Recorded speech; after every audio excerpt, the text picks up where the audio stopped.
Мына ассаламу алейкум.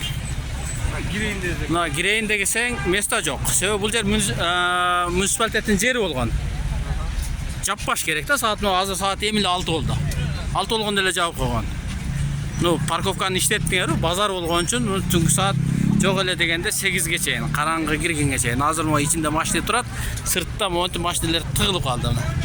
Аркасынан тыгылып калды.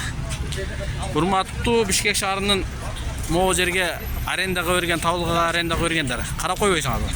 Кечинде пробка болуп, жол ан сайын пробка болуп тыгылып, мына пробка неге? Себеби кечинде кирейин десең жабып коет. Саат 6да эле жабып салат.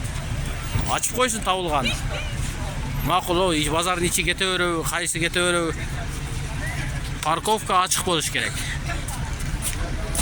Жо болсо могул жерде арендага эмес, кадимкидей муниципалитеттин жердегидей кылып ачык койгула.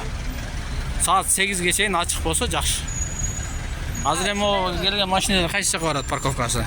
Мына ушунча машина тыгылып турат. Өчүрүт бүт бардыгы. Болбосо азыр сыртка чыгып сыртты пробка кылышыбызга туура келет да. Ушунду карап койсоңор мэрия. Местаны алып туруп, мен өзүм билем, өтүгүм төргөйлем деген табылган штрафты салгыла. Саат 6да эле жабып койгончу. Парковка базарда 6да жапса да, парковка 6да жабылбаш керек да.